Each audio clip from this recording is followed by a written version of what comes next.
You're listening to the Money Pig Podcast, brought to you by Goodwin Investment Advisory, where our mission is to lead people to financial peace, independence, and generosity. I'm your host, Reed Trigo, joined again by certified financial planner, professional Joe Beckford.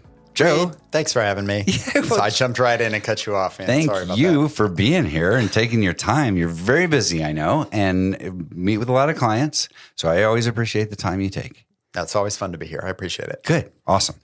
Well, good. Today, we want to talk about just us. Goodwin Investment. Our favorite topic, us. So Joe was born in a small town in Texas. No, but our services and benefits that we offer here at Goodwin Investment Advisory, just so people get to know us a little bit better, right? True. Awesome. You know, sometimes even clients don't realize that we do some of the things that we do. That's why we should remind them. Yeah. Okay, good. I have something to share really quick before we get started, though. I hope it's a positive story. It was I know, because if you haven't listened to Joe's episodes, he tends to have the downers. So we're going to talk about positive things. In my defense, they're given to me as topics to discuss. It's true, because you're the most empathetic advisor we have. And that's the story we're going with. It is. So interestingly, earlier today, I got a text from a guy that I work with. He's a younger guy. And he goes, I need you to, can you call me around this time? I'll be in my car. I said, sure. So I called him. He's like, okay, I was listening to the Money Pig podcast, and now I'm really angry because I'm not sure I have an emergency fund and I need to get my act together. He had listened to your and my episode about how big should your emergency fund be and stuff like that. And I was like, that is so exciting, because I love being able to reach people and like having financial peace and security and independence. Wait, peace, independence, and generosity. Pig. The pig. But the security and independence and peace is just so valuable. Oh, it's huge. You know? And so it was just, it kind of made my heart warm. Yeah. I'm curious. Why was he mad? Because he was like, I should have known this.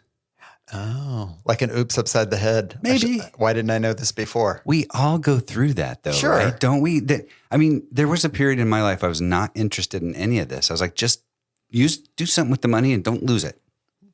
Yeah. Right? And so finally, at some point, I woke up.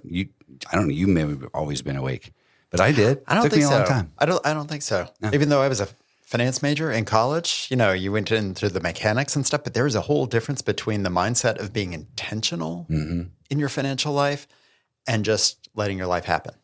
And I think, particularly in this country, we just let life happen. Yeah. Most of us don't have to fight and scrap for every bit like, unfortunately, people do in other countries. So it's a little easier to go on autopilot and just not think about it. But even so, you had a finance degree. Okay. Still, how many times you met with a client who works at a bank or is an accountant and accounts other people's money and finances other people's stuff, but they don't really do their own money very well? I met with several people like that back when I was regularly meeting with clients. So, yeah, what do they say? The cobbler always has the barefoot kids. Whatever. Yeah. You're taking care of other people's house and yours is on fire. That's right. Yeah. That's right. Awesome. Okay. So back to GIA's services and benefits we offer. We kind of put them under categories of growth, retirement, and long-term financial planning. And that's all included in the management fee we charge. Right. To our clients. So let's have you talk about some of these topics, like a personal financial plan. What can that cover? What are those things? Great question. So personal financial plan in general, a lot of times we talk about the eyes toward retirement. So sometimes I'm meeting with a client that's in their 30s and we're doing their financial plan. Well, there are elements of it that are not going to come into play until much later in their life, like Social Security. For a 30-year-old, that's 30 years off. So it's something that we plan for and we talk about. So it always kind of has an eye toward retirement. So I look at it as there's a pre-retirement sort of plan that we need to get you on. You should be contributing this much and all these things if you want these things to happen good for you later in life. Yeah, in the early years, when you're in your 30s, you start getting the messy middle, having kids, your most important thing is your savings rate. For sure. Right? That's the biggest factor. You can't control everything that's going to happen down the road. No. But you can control that. Yeah, and when you're young, you've got time value of money working for you. So you can actually contribute less than somebody who's waited until later in life to do this planning and still end up okay. Yeah. Right. Mm-hmm. So it does sometimes seem a little messy when I'm talking to a 30, 40-year-old about your retirement plan. And they're like, well, I'm 25, 30 years away from retiring. But it does need to be a goal because ultimately you're probably going to stop earning money and you're going to want to live a good lifestyle. And this is a tip for all of our advisors. I know I've told the story here before, but I was in my mid 30s and I met with an advisor before I was a client here. And he's like, well, what are your expenses going to be when you retire? I'm like, how would I possibly know that? I'm like 35. I was probably 36 at the time. I don't know. And so he's like, well, let's come up with a number. And we did. And he said, well, you're going to need to save like $35,000 a year. And I was like, well, that's not doable. Right, that's incomprehensible at this point in my life. Out of reach. So I didn't do any of it. Sure. And he retired. And I moved my assets here and became a client. He was a nice guy. But and one day you're going to be retired and you're going to be fine. Yeah. Yeah. Yeah. It's way better that way. But yeah, don't freak out the 30-year-olds by saying, how much do you need in retirement? How about let's get your savings rate in line? Right. Get your emergency fund in line so you don't have something that really knocks you off course. Sure. That you can't afford. And people's expenses are going to change. You know, a lot of times, like you said, when you're in the messy middle, you've got kids, they're going to school, and then they're going to want to go to college, hopefully for everybody. And yet that comes with a big price tag and you're trying to figure out how to help with that. So you're going to have expenses early in life that you won't have later in life. Right. Yeah. So having to have a 30 or 40-year-old figure that out's too hard. And that's part of what we help with, too. That's right. Is figuring that out. But then as they move along, this all falls into this financial plan. We look at their situation and we say, okay, you're in your 40s, late 40s, 50, somewhere in there. And, well, your income's rising. Should you be contributing to a Roth 401k or a traditional 401k? Should you make other IRA contributions? Are you self-employed? Should you have a SEP IRA? These are all decisions like the normal person walking on the street. I'm not even sure I understand them all, but the normal person certainly doesn't focus on this every day. No, not at all. And even though you might work for a really great company that offers a really great 401k and it's got Roth options in it and it's got great investment choices in it, you're really not getting much help. No. Like, hey, Reed, if somebody just pulled you aside and said, put away this much of your salary, put it in Roth instead, it'll be tax-free when you get there, set it and forget it, buy these 2 funds that are great in there. Just that 10-minute conversation sometimes can make a huge amount of difference with somebody, right? But that knowledge isn't out there. Nope. Yeah. Nope. Even though the resources are there. I found something that I love. And like, mostly, especially as a client here, I am. And you guys manage our assets, right? I don't get to go and trade and buy or anything like that. But I have an HSA, asset held away, by the way, at Schwab. Yeah. And so now I get to defer payroll. And money goes into my HSA, I get to go every month or every paycheck if I want and actually invest it on my own.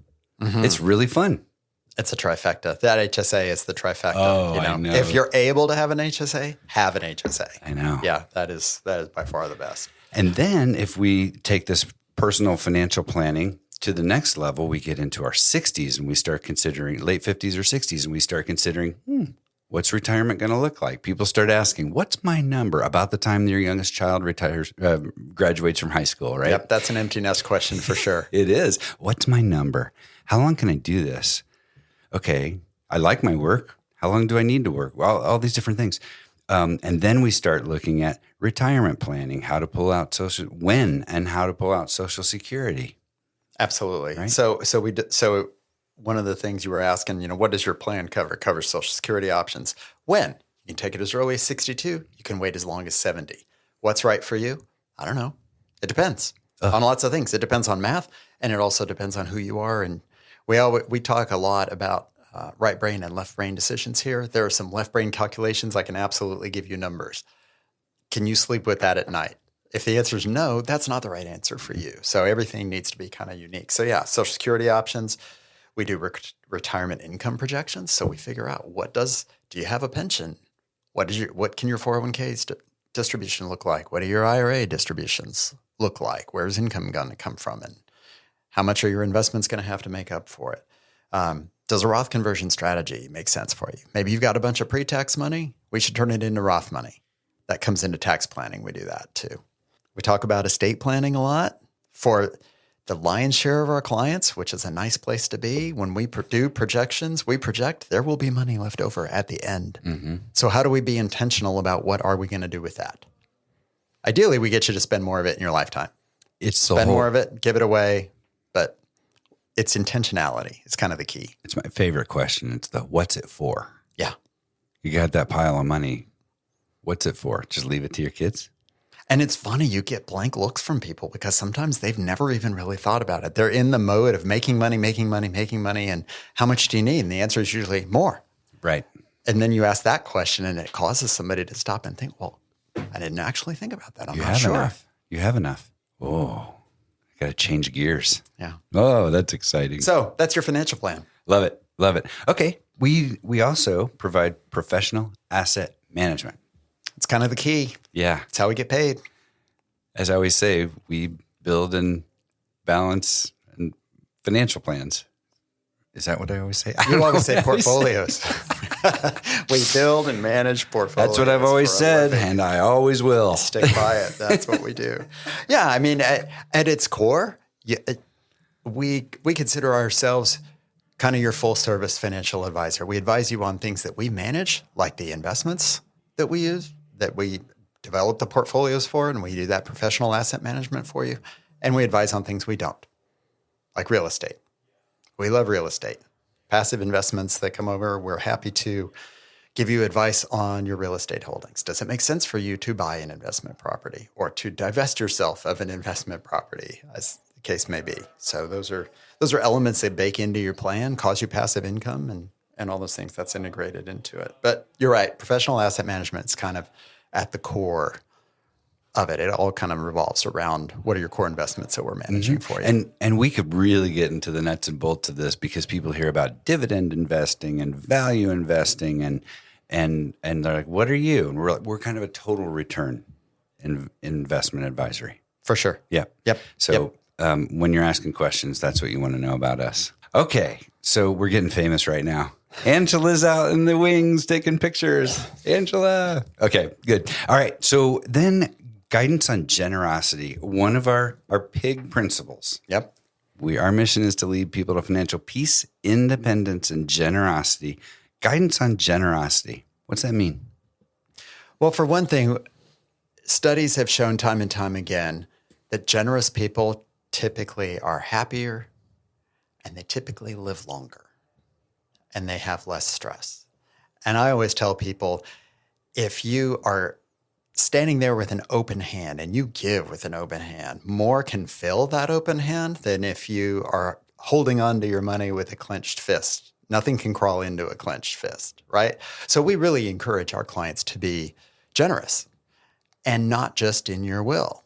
Be generous during your lifetime to the extent possible. Like I said, when we're running financial plans for folks, it is way more often than not that there's excess money. So my thing is intentionality. I'm always like, let's be intentional about what are we going to do with this money. And so we've got some strategies to help people do that. Because for some people, that wasn't second nature. And that's not even a message they've gotten in their lifetime before. And it's like this book, Die With Zero, right? For sure. Messing us all up. And they kind of suggest, hey, figure out what your inheritance is that you're going to leave to your kids and just set it aside. Give it to them early, whatever you're going to do, and just spend the rest. Right. Leave your legacy, establish that, especially if you're in a position to be able to do it. And then spend, be generous, whatever you want with the rest. Yeah. The idea is, so, you brought that up, and that whole concept of Die With Zero has gotten us. And on its surface, it sounds like you're being selfish. Yep. Right? Like, I'm just going to spend everything. But the idea is be intentional with, yes, have a giving plan, but give it away at the right time. I think we said, what was the average age of inheritance? You remember that stat? Oh, I don't. When somebody inherits money, what's the average age? Oh, it's like 60 something. 60. Yeah. Exactly. Yeah. Well, by the time you're 60, you're looking at retirement. And I mean, in this country, the reality is most people, they're kind of set by that time. And if you inherit some money, that's gravy. But what if you had gotten that money when you were buying your first house, when you were 35 or 40, if that started the trajectory of you getting to own some real estate, I mean, that could change the trajectory of your life. Well, and if your parents are the ones who were able to gift that to you, they get to see the result of their gift. Right. So how much more fulfilling is that? So much more So fulfilling. much more fulfilling. Exactly. Yeah, I want to see what happens. I don't want to just, hey, have a great time, kids. Yeah. I'm not going to enjoy it. So we encourage people to be generous, and that means around intentionality. And to your point, if you're going to give money away to heirs, let's figure out what does that plan look like. And there are vehicles to do that in a tax-efficient manner. And there are some vehicles around giving to charities. And one of our favorite strategies is we help people put together a donor-advised fund and participate in that. You know, it's no secret we use Fidelity, not a commercial for Fidelity, but we use them as our custodian. We love their donor-advised fund, and we set people up for that, and we can manage those accounts. We can actually manage the investments in those accounts, kind of like your HSA analogy. You put money in. You can put money into a donor-advised fund. Just for round numbers, I donated $10,000 to a donor-advised fund. I want to send tithe to my church. I want to give to the Boy Scouts. I want to give to any charity, as long as it's a bona fide 501c3, anybody that I want, and I give it to them through the year. But I don't have to give it all at once. Right. I can do it over time, and it's invested. So maybe by the time I've given away my $10,000, it actually grew to 12, and I gave away 12, which was pretty amazing. Okay. And then another area where we serve and provide benefit to our clients is guidance during life transitions. And I think this is probably, I could be wrong, tell me if I'm wrong, the number one like time frame when people look for an investment advisor. Something's happening with a life transition. Got married, had a child, probably not that early, but sold their first house or are starting, maybe parent passed away and they have an inheritance that they need to know what to do with the money, right? Or they're seriously considering retirement.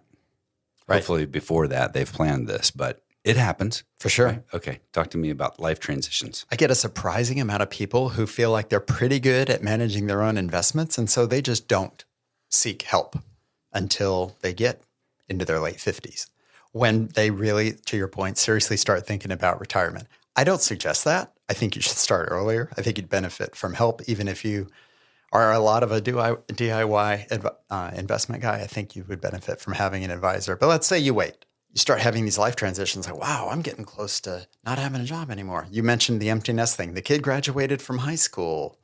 Oh, I'm pretty close to Social Security. I've got a lot of changes in front of me.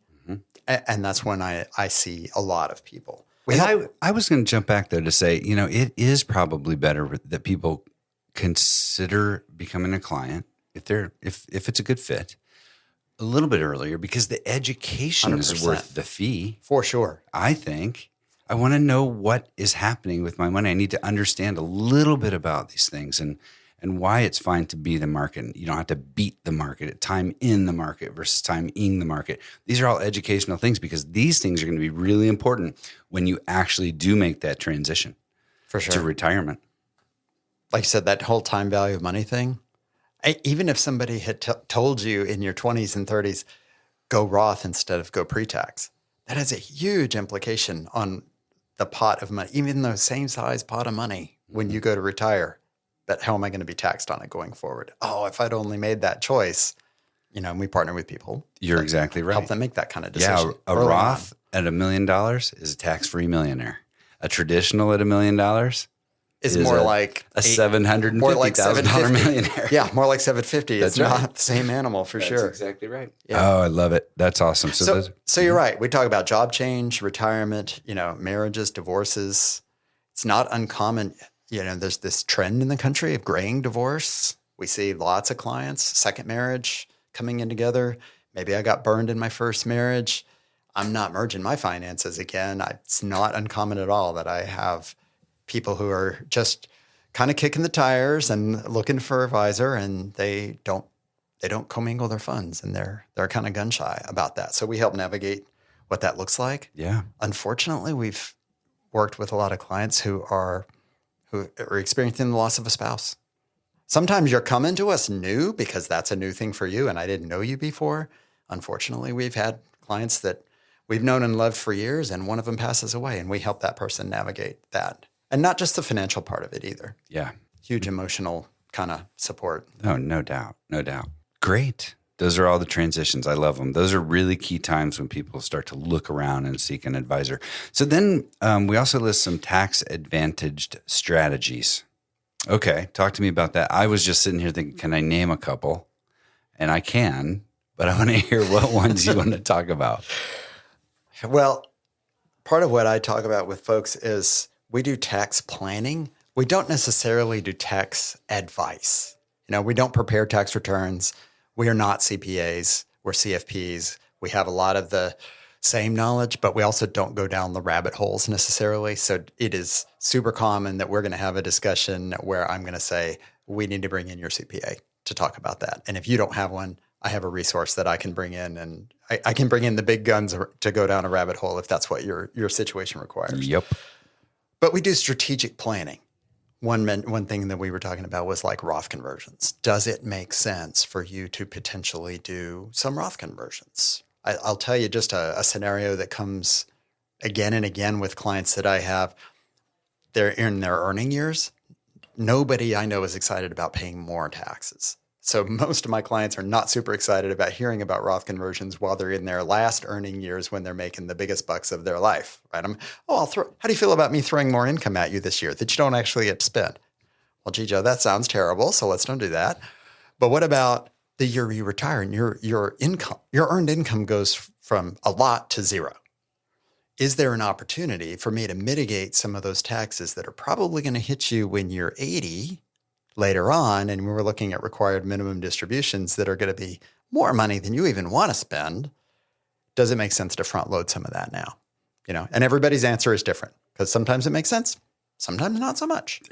It's brilliant to look at, though. And I could totally see you retire, your income drops substantially. I don't like calling it retirement anymore. I'm going to call it next. How about your earned income stops? Sure. You're next endeavoring. We're not retiring anymore. I'm changing that word on the podcast. It's going to be hard, isn't it? Because we talk about it a lot. Next endeavoring. It is. I like it. You have a term that you use with clients that's like one of my favorites. Like Tara always talks about, how do we get you to retire to instead of retire from? But your term is, how do I get you to retire to your purpose-filled, sunset-driven career? That's and right. I was like, wow, that's purpose-driven sunset career. Purpose-driven. Absolutely. I knew I'd say that backwards. See, it's your moniker. It's fine. It's great. I love it. I probably stole it. Well, I don't know. I love it. Well, I stole it because I use yours all the time. Good. But that's it. How do we get you to do what you want to do instead of what you feel like you have to do? Your next endeavor. As quickly as possible. That's I right. like next endeavor. I like that a lot. I do too. So you talked about tax strategy. So tax planning, and we talk about IRA distributions. You talked about inheritances. The rules now, you inherit your dad's, your brother's, whoever's not your spouse, you inherit some money in an IRA. Well, guess what? There's a strategy for distributions of that. And there's laws around it too. There are. And right now, the law is that money has to come out in 10 years. But it doesn't care. The IRS doesn't care how it comes out. It can come out a tenth at a time, 25, all at 10. And what's the right strategy for you? So we work with clients on, what's your income? What's the right distribution strategy? Again, what's tax mitigation to the extent that we can do that. Yep. Love it. We talk about HSAs because you already brought that up. So that is the trifecta.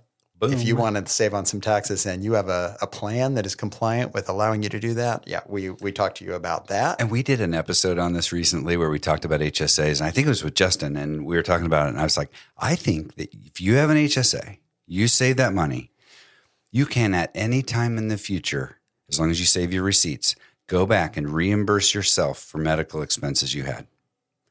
And we were kind of thinking, oh, maybe it's the same year. Maybe there's got to be a time limit on it, 5 years, 10 years. Right now, it's forever. Yeah. That's wild.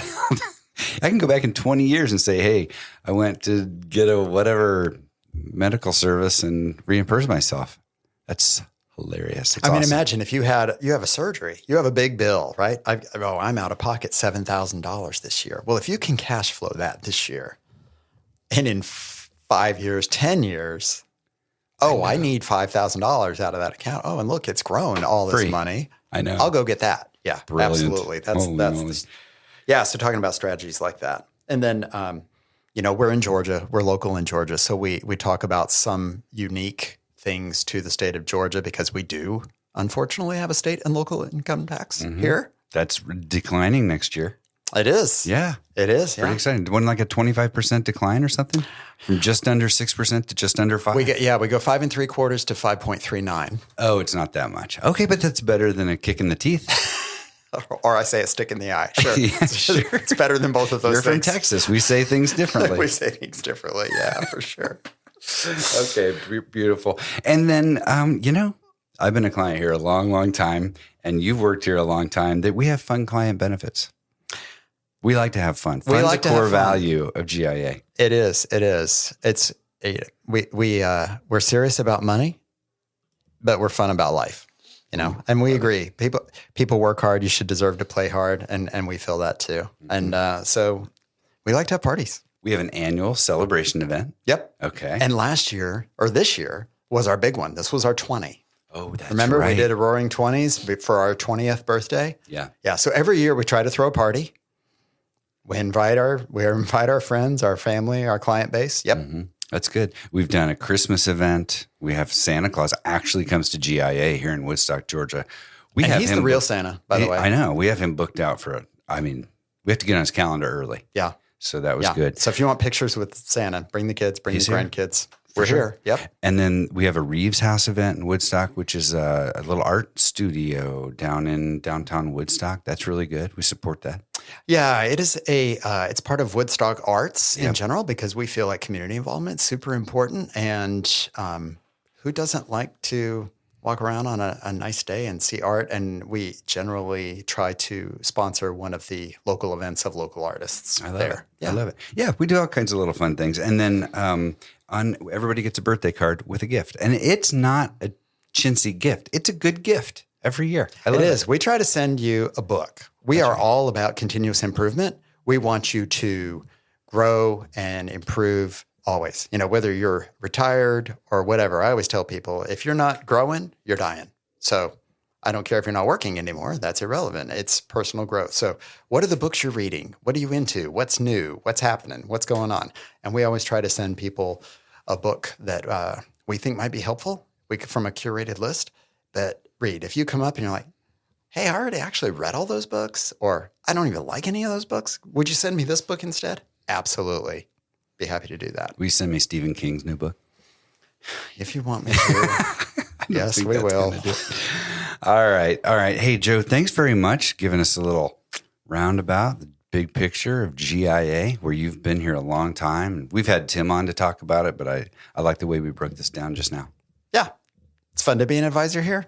It's probably more fun to be a client here. It is. I love being a client here. Me too, actually. And I love being a part-time advisor here too. So that's awesome. Yeah. Okay. And as I always say, and I always will, as financial advisors, we manage and rebalance portfolios, but the unique values that we work to understand our clients' individual goals so we can have these types of planning conversations that are so personal and unique to each individual. Thank you again, Joe, for being with us. Oh, thanks for letting me on again, Reed. And thank you for listening. Be sure to click subscribe, follow, leave us a rating. 5-star rating. 5-star rating would be awesome.